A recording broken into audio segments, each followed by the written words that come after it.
सुप्रभात, good morning. सीधा सौदा के आज के इस वेडनेसडे एडिशन में आप सबका स्वागत है। हफ्ते का मिड पॉइंट है। आमतौर पे हफ्ते में ट्रेडर्स थोड़ा मूड माल बनाते हैं, सेट करते हैं एक्सपायरी के लिए, तो आज का दिन होता है, इसीलिए इसकी थोड़ी सी अहमियत ज्यादा होती है वेडनेसडे के सेशन की। खैर, क्यूज ऐसे तो on the face of it सब सपाट नजर आ रहा है। यूएस दबाव में था, पर बंद परसों जहां क्लोज हुआ था उन लेवल्स के आसपास, कल जाके बंद हो गया। तीनों बेंचमार्क की वही कहानी थी। हमारे भारतीय बाजार भी 2 दिनों से ऐसे ही लाजली दायरे में फंसे हुए नजर आ रहे हैं। हमें एक तरफा मूव की थोड़ी आदत हो गई थी। 9-10 ट्रेडिंग सेशन जैसी खूब तेजी एंजॉय करी थी, 2 दिन से मामला अटका हुआ है। ग्लोब में एशिया भी थोड़ा सा आज पस्ती खुलने की इंडिकेशन दे रहा है। ऐसे में जरा सा जूम इन करिए। ये अगर मैच में थोड़ा सा क्यूज थोड़ा फ्लैट हो, ऐसा लगे कि बहुत चौके छक्के नहीं पड़ने वाले हैं, पर ऐसा नहीं कि पब्लिक का मन हट जाता है, स्टेडियम भरा रहता है, टिकट सेल बढ़िया चल। घर भी जाते कि नहीं लोग? नहीं, जाते हैं। हमारा बेसिकली आइडिया रहता है कि हर दिन सिक्योरिटी चेक के साथ ही अंदर लें सबको। मुझे लगता है ये दिन रात यहीं बैठे रहते हैं, कभी हमारे मैच के लिए, कभी यूएस के लिए, कभी यूरोप के लिए, हिलते नहीं है दिन भर मैच। अच्छा, फिर ये ध्यान नहीं दिया। कभी कभी हो सकता है थोड़े लोग निकलो, मुझे लगा सारा निकल रहा है, हो सकता है कुछ लोग बैठे रहते। सीट छोड़ना नहीं चाहता ना कोई, सीट कब्जा हो जाएगा इसलिए सीट नहीं छोड़ना। ये हरी हरी पिच दिख रही है।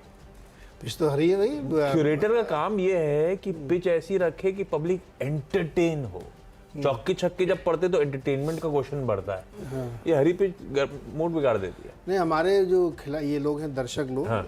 ये जब आउट होता ये रियल क्रिकेट टेस्ट मैच उसमें भी होता खुश होते हैं। टेस्ट मैच वाले की एक रन बन रहे हैं, पूरा दिन निकल गया और एक विकेट गिरा, देखो कितना जश्न मना, देखो एक गिरा लिया। ये उस टाइप की दर्शक है हमारे। हार्डकोर, तो हार्डकोर एकदम प्योर क्रिकेट वाले हैं ये लोग। ये सब 2020 वाले फॉर्मेट के नहीं है। तो क्या किया जाए? वो मैंने चार्ट दिखा दो, वो एक ही चार्ट मैंने बनवाया था सुबह, वही चार्ट पूरी कहानी बताता है। उसको आप देखिए तो आपको समझ में आएगा कि मैं क्या कहने की कोशिश कर रहा हूँ कि यूएस मार्केट में अब बहुत दम बचा नहीं। ये देखो, ये चार्ट देखो दिन में, तो गिनो ज़रा से 1 2 3 4 5 6 बार उसने ट्राई मारा है कि अपना वो लेवल तोड़े, 4000 से ऊपर वाला, 4050 से 4100 के ऊपर जाए, नहीं जा पा रहा है, अटक रहा है, बार बार वहीं पे जाके अटक जाता है। तो इससे ये साबित होता है कि लोग बहुत रिस्क ऑन ट्रेड के लिए मूड में नहीं है इस समय कि खूब रिस्क लें, क्योंकि आगे इतने इवेंट लाइंड अप हैं कि उसमें क्यों रिस्क लेना है। और अभी हम लोगों ने सर्वे की चर्चा की, और विस्तार से बात करेंगे कि लोग इक्विटी की तरफ कम जा रहे हैं। उनसे पूछा गया कि आप जाएंगे कि नहीं जाएंगे, तो उनका सेंटिमेंट एकदम लो लेवल पे है 2008 की बात के, कि बॉन्ड की तरफ रहेंगे। और जो CIO सर्वे, जिसको मैंने अभी ट्वीट में भी डाला है अपने, उसमें भी लोग, उनको तो मानना है कि 3500 तक जाएगा निफ्टी। ये निफ्टी कह रहा हूँ, S&P 500, उनको कोई बिलीव नहीं है कि ये बहुत यहाँ से रन करेगा। तो इसलिए ये मार्केट ऐसा बिहेव कर रहा है, एकदम कंसोलिडेशन के मूड में। अभी कितना लंबा चलता है पता नहीं। तो स्टॉक स्पेसिफिक, जैसे हाँ कल रिजल्ट है वहाँ पे अपने, जैसे वहाँ पे बैंक ऑफ अमेरिका का रिजल्ट अच्छा आया तो स्टॉक पॉजिटिव, गोल्डमैन सैक्स का खराब आया तो स्टॉक नेगेटिव, नेटफ्लिक्स का खराब आया तो नेगेटिव, लॉकहीड का अच्छा आया तो ऊपर। तो जैसा प्रदर्शन वैसा रिवार्ड। तो मार्केट को वैसे ही देखना चाहिए। मुझे लगता है हमारे यहाँ भी वही चीज़ चल रही है। लेकिन कल आशीष, आपने गौर किया होगा, सुबह से ये लग रहा था कि मार्केट अपना वीक हो जाएगा, क्योंकि जो एडवांस डिक्लाइन था वो बिल्कुल सपोर्टिव नहीं था, बावजूद इसके कि मिड कैप ग्रीन में था, इंडेक्स ग्रीन में और एडवांस डिक्लाइन खराब। तो इसलिए मुझे लगा था कि इवनिंग तक ऐसे ही जाएगा। तो आज भी लग रहा है वैसे ही है मूड। चलिए, तो और अब ऐसे खबरें भी, ऐसा कोई रिजल्ट्स जल्दी पिकअप नहीं कर रहा ढंग से। इक्का दुक्का कंपनियों के नंबर्स आ रहे हैं, उनको भी कल वाले नंबर्स को तो कंफ्यूजन था कि प्लेस कहाँ करूँ। इवेंचुअली लिया है मैंने टीम में, मेंशन करूंगा नंबर्स पे कैसा रिएक्शन लाइकली है। पर शुरुआत करी कल की लिस्टिंग के साथ एवलॉन टेक्नोलॉजीज। पास्ट लिस्टिंग थी, होनी भी थी, जहां इशू प्राइस था उसी के इर्द गिर्द कल पूरे दिन घूमता रहा ये स्टॉक।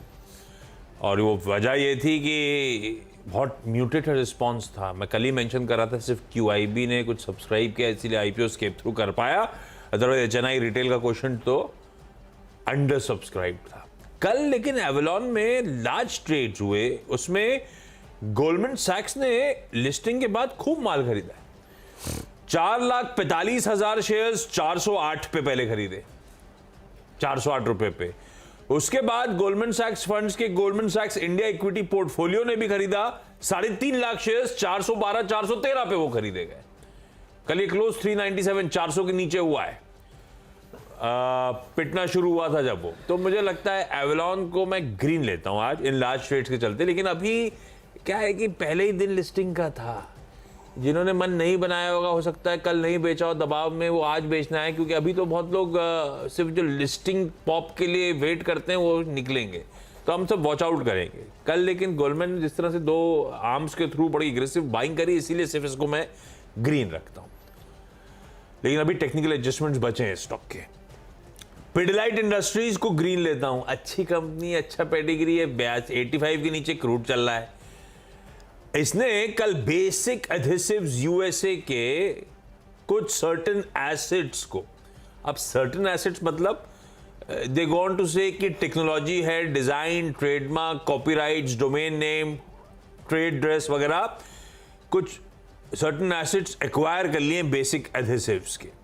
बेसिक एडहेसिव्स जो है इको फ्रेंडली एडहेसिव्स बनाने का काम, handbags, belts, footwear, cases, small leather goods, इन सब के लिए इको फ्रेंडली एडहेसिव्स बनाने का काम करता है। यूएसए में प्रोडक्ट मैन्युफैक्चर होते हैं और 31 कंट्रीज में इस कंपनी के प्रोडक्ट्स बेचे जाते हैं।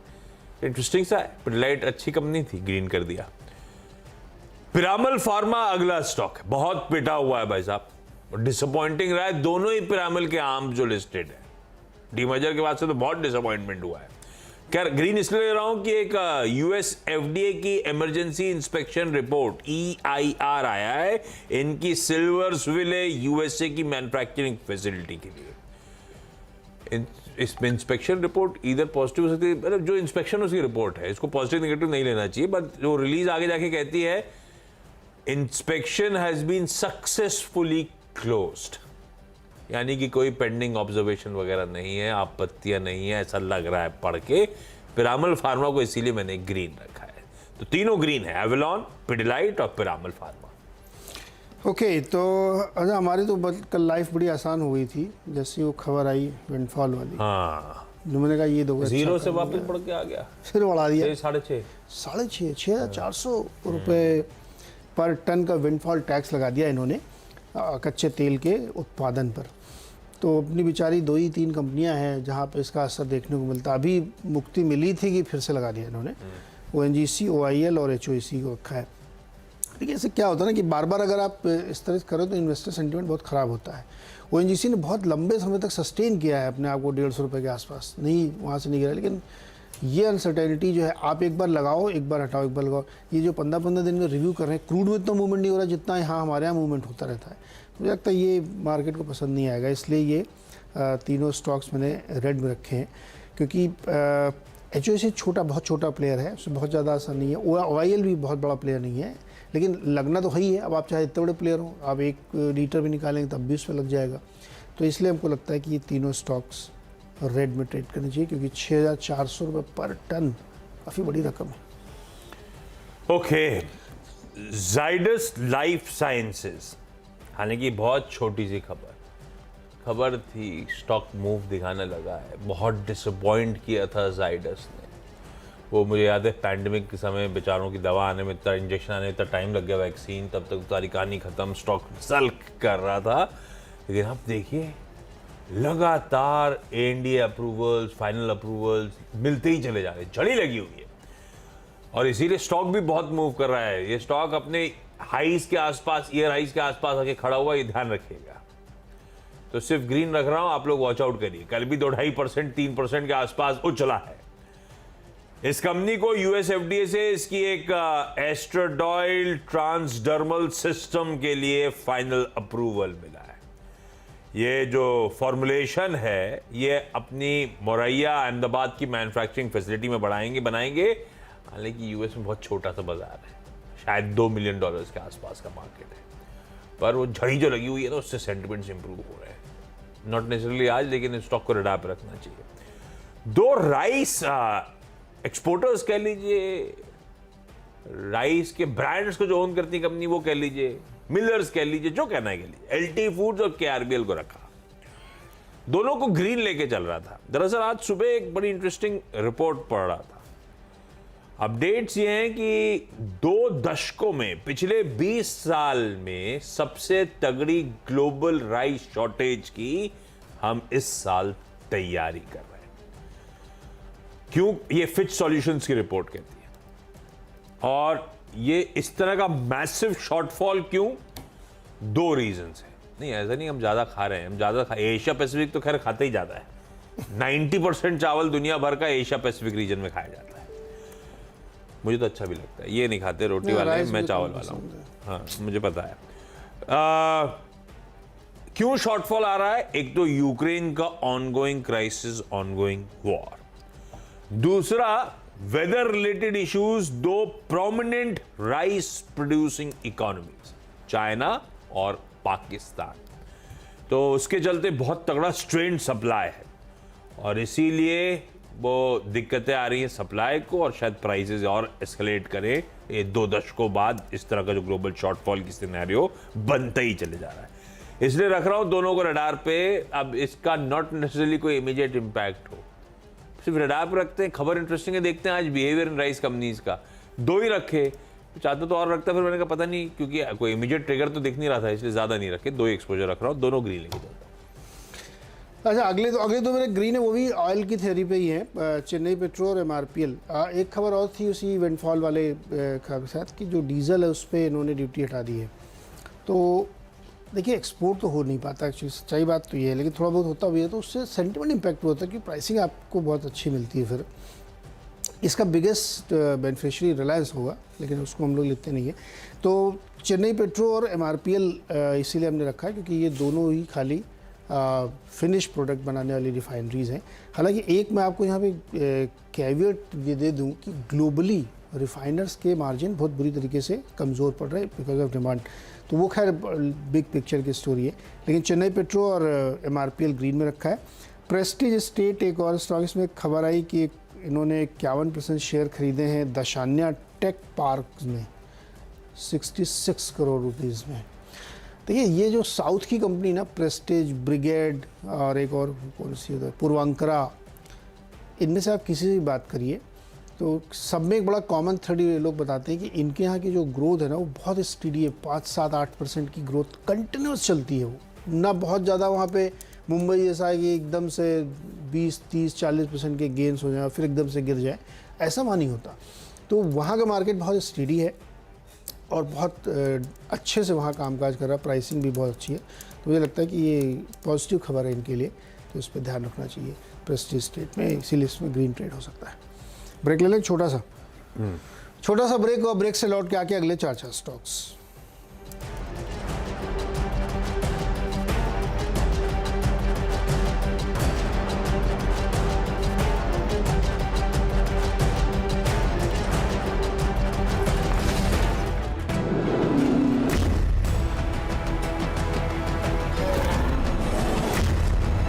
स्वागत है एक बार फिर से आपका। और अब अगले जो 4 स्टॉक्स हैं उसमें 7th नंबर का स्टॉक है सोम डिस्टिलरीज। इसने एक्सचेंज को बताया कि इन्होंने जो हासन कर्नाटक में है इनकी जो यूनिट है उसमें कमर्शियल प्रोडक्शन इन्होंने शुरू किया है। और ऐसा मानते हैं लोग कि बियर का ये गर्मी का सीज़न है, उसमें बियर बहुत बिकती है, तो ये इनके लिए एक एडवांटेज है। और वैसे भी वहाँ चुनाव भी होने वाले हैं तो उसका भी फ़ायदा मिल सकता है, ध्यान रखिएगा। जस्ट डायल कल रिजल्ट इस पर लिया था हमने, तो ये कल ऊपर भी गया था। आज सिटी की इस पर एक रिपोर्ट आई है। सिटी ने इसका 815 रुपये का टारगेट दिया, 665 के सामने 815 का टारगेट देना। उनका मानना है कि Q4 का जो कोर बिजनेस है वो बढ़िया मोमेंटम सस्टेन कर रहा है। वैल्यूएशन इसके 9 टाइम्स है, अगर कैश हटा दे तो उसके बाद से। तो ये हालांकि थोड़ा सा महंगा लग रहा है, लेकिन फिर भी उनको लगता है कि यहाँ से अच्छा मूव इसमें मिल सकता है। और 14-15% की ये टॉप लाइन की ग्रोथ एक्सपेक्ट कर रहे हैं 23 से लेकर 25 तक की। फिर इसके बाद है टाइटन, और इसमें भी कोटक इंस्टीट्यूशनल इक्विटीज़ की रिपोर्ट आई है। 2700 रुपये का टारगेट इन्होंने दिया है और इसको बिज़नेस को लेकर के काफ़ी बुलिश है। उनका मानना है कि जो स्टोर लेवल की जो ओपनिंग एवरेज है उसमें इनको लेवरेज का गेन मिल रहा है, यानी एक्सपेंड हो रहा है बिज़नेस, काफ़ी बढ़िया चल रहा है। तो यहाँ पे ध्यान दिया जा सकता है। हालांकि गोल्ड प्राइसेस बहुत ऊपर हैं और मैरिज सीजन अभी शुरू होने वाला है, तो इंडिया में उल्टा चलता है। जब गोल्ड बहुत महंगा होने लगता है लोग खूब खरीदने लगते हैं, उनको लगता है कि अब दोबारा नीचे नहीं आएगा। और जब वो गिरना शुरू होता है तो लोग बंद कर देते हैं खरीदना, उनको लगता है कि अभी और नीचे जाएगा तो खरीदेगा। तो गोल्ड एकदम इक्विटी मार्केट की तरह उल्टा चलता है, कमोडिटी है जबकि। तो मुझे लगता है कि वो टाइटन को और यहाँ से गेन हो सकता है। 10वां स्टॉक है यूएसएल। इस पे मैक्वारी ने एक रिपोर्ट दी है और अंडर परफॉर्म की रेटिंग दी है और उन्होंने कहा है कि ये 650 रुपये इसका टारगेट होना चाहिए, 750 से। और इनका मानना है कि न्यू दिल्ली ने परनार्ड रिकॉर्ड का लाइसेंस रिन्यू करने से मना कर दिया है। तो नियर टर्म काफ़ी रिस्क है इनके मार्जिन को लेकर के भी, और इन्फ्लेशनरी हेडविंड बने हुए हैं इनपुट्स, मतलब जिससे दारू ही बनती है उसका एक बड़ा रिस्क है क्योंकि महंगाई बहुत बढ़ गई है। तो इस वजह से इन्होंने इसका टारगेट घटा दिया और उनको ये भी लगता है कि अभी बहुत सारे जो ओवरहैंग है वो बने हुए हैं इसके ऊपर। यूनाइटेड स्पिरिट की ऐसी बुरी हालत क्यों हो रही है? 650 रुपये का टारगेट हीरो को होगा, और दिल्ली की खबर भी है। सारा कांड उधर ही होता है। हो गया क्या 10 आपके? यस, मेरे हो गए 10। अच्छा, अगले 4 में एक तो मैंने भारत अर्थ मूवर्स को रखा, मतलब हम लोग बीएमएल को रखा। बीएमएल के लिए कोई खबर नहीं है, बस वो जो डीमर्ज्ड एंटिटी थी वो लैंड एसेट्स वाली, वो आज लिस्ट होने आएगी। हालांकि ट्रेड टू ट्रेड में रहेगी, बड़ा कंफ्यूजन है। लैंड के वैल्यूएशन को लेकर तो सिर्फ लैंड ही लैंड है, लैंड की वैल्यूएशन को लेकर तो हमेशा क्वेश्चन मार्क रहता है। तो देखते हैं बाजार क्या पैक करता है उस लैंड की वैल्यूएशंस। लेकिन ठीक है, ये सब बेसिकली स्ट्रैटेजिक विनिवेश जो सरकार पेरेंट में करना चाहती थी उसकी तरफ के सारे स्टेप्स हैं। बीएमएल में वैसे कल चर्चा भी करी थी एक्सपर्ट्स के साथ, स्पेसिफिकली टेक्निकल्स पे तो कोई ट्रिगर नजर ही नहीं आ रहा था, लेकिन हाँ मूव्स दिए कल के ट्रेडिंग सेशन में इसने। आज के अपडेट से पहले 0.3% कल चला है। वॉच आउट करते देखते हैं बीएमएल का स्टॉक। ई क्लार्क सर्विसेज, कल आईटी में कुछ स्टेबिलिटी आई, वो इंडिकेशंस आ गए थे यूएस में जब ओवरनाइट सेशन में वो एडीआर सुधरने लगे थे या फ्लैट हो गए थे, पिटना बंद हो गए थे बेसिकली।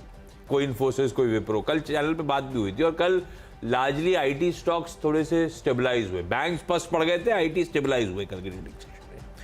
ई क्लार्क्स में दरअसल एक अपॉइंटमेंट हुआ है इनके यूके आर्म के लिए, जो इनके बड़ा आर्म है उनके नए सीईओ साहब का, ग्रीन रख दिया मैंने। 2 नतीजे कल आए थे बाजार बंद होने के बाद, थोड़ा सा डाइसी था कि ग्रीन रखूं रेड रखूं। इवेंचुअली नंबर्स को देखने के बाद लाल ही लेके चल रहा हूं। पहला आईसीआईसीआई लोम्बार्ड का स्टॉक स्क्रीन पे रखिएगा। नेट अर्न्ड प्रीमियम 12.5% उछला, पर 4011 करोड़ रुपए की एक्सपेक्टेशन, उसके सामने 3726 करोड़ रुपए आया, मिस। कंबाइंड रेशियो 104.2 पे पहुंचता है और मुनाफे का आंकड़ा फिर भी बेहतर नजर आएगा आपको, पर बिजनेस मोमेंटम एक्सपेक्टेशन से ठंडा था। कल ये स्टॉक जाने से पहले बड़ा एंटिसिपेशन में मूव दिखा गया है, इसको मैं लाल लेके चलता हूं आज। दूसरा मैंने इसमें जोड़ दिया टाटा कॉफी को, टाटा कॉफी रेड रख दिया। आय में साल दर साल 10% का उछाल, उसके सामने एबिटा 5% साल दर साल गिरा। मार्जिन 16.9 वाले 14.6, यानी कि आप पकड़ लीजिए 17 से 14.5, 250 basis point, 250 basis point margin गिर गए। और इनके वियतनाम के ऑपरेशन से प्रॉफिटेबिलिटी इंप्रूव हुई, अदरवाइज टी प्लांटेशंस के आउटपुट गिरते हुए, अफ्रीकन ऑपरेशंस पे लोअर डिमांड का इंपैक्ट, रोबस्टा कॉफी में एडवर्स वेदर का impact, lower volumes 8 o'clock coffee में, 8 o'clock में हायर इनपुट कॉस्ट थी। इंटरनल्स थके से हैं मुझे टाटा कॉफी। हालांकि एफएमसीजी इस हफ्ते बड़ा लाइमलाइट में आया, कई सारे एफएमसीजी स्टॉक्स बहुत अच्छे मूव कर रहे हैं, पर टाटा कॉफी में आज लाल लेके चल रहा हूं इन नंबर्स के चलते। इस नोट पर एक काम करें, 10 स्टॉक पूरे हो चुके हैं, क्योंकि छोटा सा ब्रेक के उस पर लौटेंगे तो टीम्स का एक क्विक रैप अप।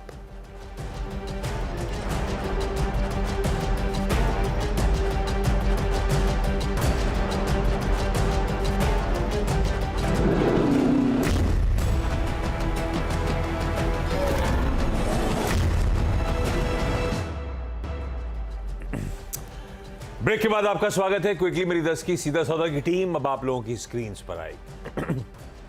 एवलॉन जो कल लिस्ट हुआ था, गोल्डमैन सैक्स ने खुले बाजार से अच्छा खासा माल खरीदा, इसीलिए ग्रीन। पिडिलाइट इंडस्ट्रीज यूएस की एक कंपनी के कुछ एसेट्स एक्वायर करने की तैयारी। पिरामल फार्मा यूएस एफडीए से इनकी यूएस फैसिलिटी के लिए ईआईआर क्लीन चिट मिलती थी। ज़ाइडस लाइफ की एक और यूएस एफडीए अप्रूवल आता हुआ, फाइनल अप्रूवल आता हुआ, हालांकि दवा का साइज यूएस में छोटा सा। एलटी फूड्स के आरबीएल सिर्फ इसीलिए क्योंकि कुछ रिपोर्ट सजेस्ट करती है कि 2023 में 2 दशकों में सबसे तगड़ा राइस के शॉर्टफॉल के लिए हमें तैयारी करनी है। कीमतें शायद इसीलिए बढ़ना शुरू हो रही हैं। ई क्लार्क्स का एक अपॉइंटमेंट की न्यूज, इनके यूके आर्म के सीईओ। 2 रिजल्ट्स कल जो आए थे दोनों को रेड रखा है, दोनों ठंडे से हैं, आईसीआईसीआई लोम्बार्ड और टाटा कॉफी। रेड लेके चल रहा हूं, कुछ हद तक कमजोर Q4 परफॉर्मेंस के चलते। चलिए नजर डालिए उसमें ऑयल पे एक बड़ी खबर आई कि विंडफॉल गेन टैक्स फिर से इम्पोज किया गया। तो जो ऑयल प्रोड्यूसर्स हैं, ओएनजीसी ऑयल और एचओसी से प्लेयर्स में थोड़ा दबाव देखने को मिलेगा, लेकिन वहीं डीजल पे जब हटाई गई एक्सपोर्ट ड्यूटी तो चेन्नई और एमआरपीएल को फ़ायदा हो सकता है। प्रेस स्टेट ने एक पार्क में एक्विजिशन किया 51%, 66 करोड़ में, तो वो खबर इनके लिए है। सोम डिस्टिलरीज ने अपना बियर प्रोडक्शन कमर्शियली शुरू कर दिया हासन यूनिट में। जस्ट डायल पे सिटी बैंक की बाई की रेटिंग है और 815 का टारगेट है। टाइटन में 2700 के टारगेट के साथ कोटक स्टेशन ने बाई की रेटिंग दी है, लेकिन यूनाइटेड स्पिरिट्स में अंडर परफॉर्म की रेटिंग दी है और इसमें टारगेट दिया गया है 750 रुपये का। तो यहाँ पे ध्यान रखा जा सकता है।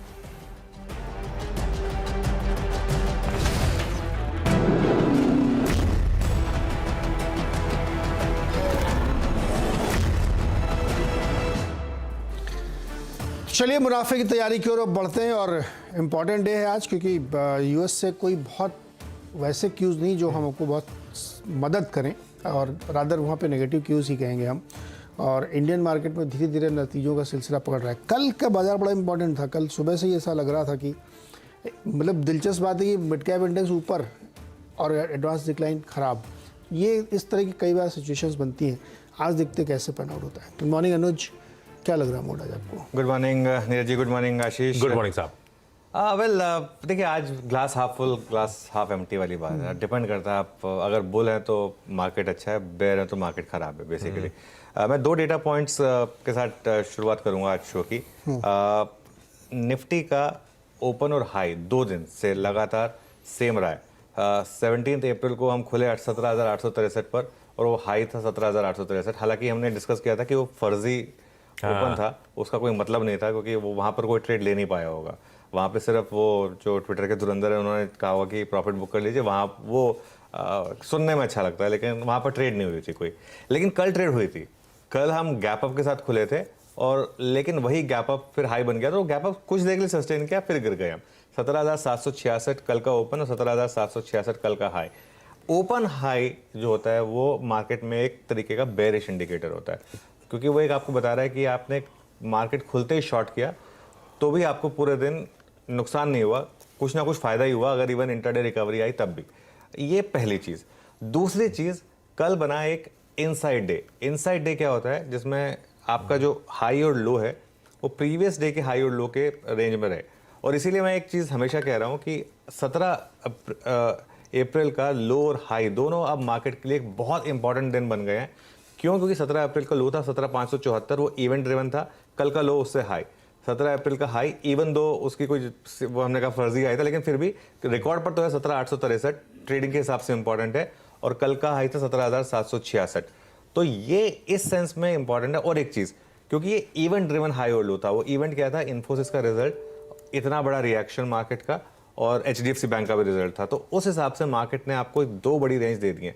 अब जिस भी तरफ ये निकलेगा निफ्टी, या तो 17,863 के पार निकले या 17,574 के नीचे निकले, उस तरफ मुझे लग रहा है कि आपको एक बड़ी ट्रेड मिलेगी। अदरवाइज जैसा कल एक चीज़ सजेस्ट की गई थी कि स्मार्टली रेंज को ट्रेड करिए, वही आज भी आपके लिए स्ट्रैटेजी रहेगी कि जब तक ये रेंज इंटैक्ट है, इस रेंज को स्मार्टली आपको प्ले अप करना है। और एक चीज़ ये हम डिस्कस करेंगे, काफ़ी आपको इंडिविजुअल स्टॉक स्पेसिफिक मौके मिल रहे हैं, उस पर फोकस करिए।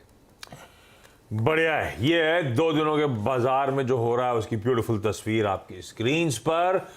मंडे के जो इंट्राडे रेंज थी वो बहुत इंपॉर्टेंट हो गई है। वहां के हाईज, वहां के लोज, उसके बीच में हम सिमट रहे हैं इस समय। ईदर वे जहां भी निकलेंगे उस तरफ के तगड़े मूव शायद बनने की तैयारी हो। For the time being range को स्मार्टली ट्रेड करने की जरूरत। तो ऐसे में क्या दायरा क्या वही मंडे के इंट्राडे जो लेवल्स थे